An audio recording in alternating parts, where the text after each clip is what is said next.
네, 안녕하세요. 평안이셨습니까? 하나님 오늘도 우리에게 좋은 날 허락해 주셨습니다. 밭에 가라지가 있을 때 농부는 그 가라지를 함부로 뽑지 않습니다. 왜냐하면 가라지를 뽑다가 혹시라도 곡식이 다칠까 염려해서입니다. 추수 때까지 가라지가 여전히 함께 존재하는 거죠. 우리 인생에도 가라지가 있을 수 있지만 그것이 바로 하나님이 우리를 사랑하시는 또 하나의 방법이라는 사실을 꼭 기억할 수 있기를 바랍니다. 오늘은 출애굽기 14장 21절 22절 말씀입니다. 모세가 바다 위로 손을 내밀어 여호와께서 큰 동풍이 밤새도록 바닷물을 물러가게 하시니 물이 갈라져 바다가 마른 땅이 된지라. 이스라엘 자손이 바다 가운데를 육지로 걸어가고 물은 그들의 좌우에 벽이 되니. 아멘.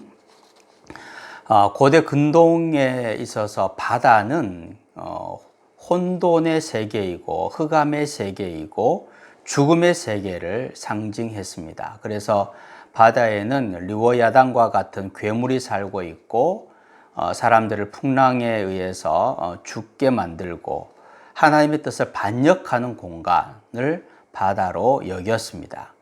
갈릴리 바다 같은 경우에도 그 풍랑으로 예수님이 가시려고 하는 그 길을 바다가 막지요.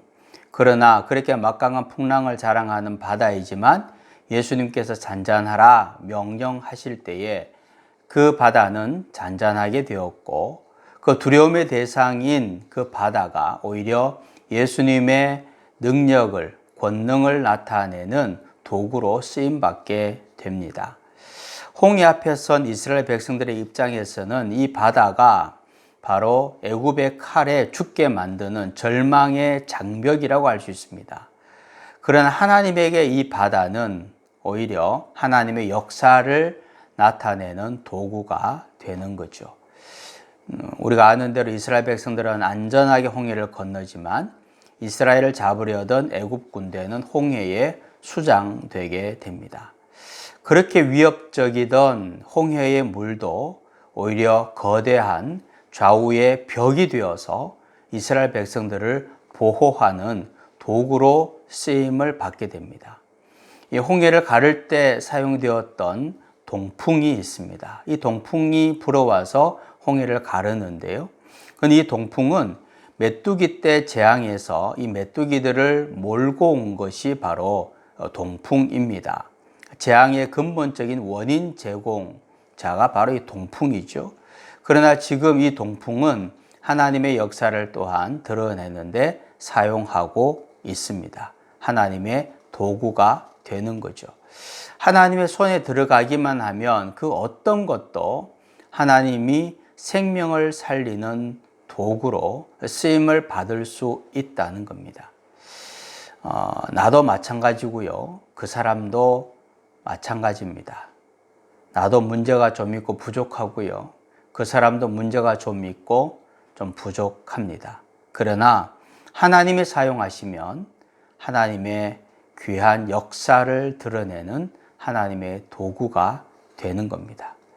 문제투성이어서 하나님의 이름을 더럽히던 내가 하나님의 손에 들어가 오히려 하나님의 영광을 드러내고 하나님의 역사를 드러내는 하나님의 도구가 되는 것, 가장 복된 일입니다.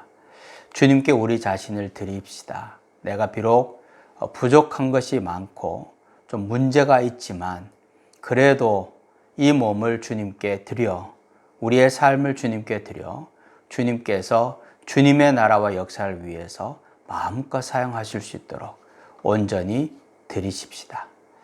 하나님, 이 세상 어떤 것도 하나님의 손에 들어가면 하나님이 하나님의 역사를 보여주기 위해서 사용하시는 하나님의 도구가 될 줄 믿습니다. 나도 그렇고 그 사람도 그렇습니다.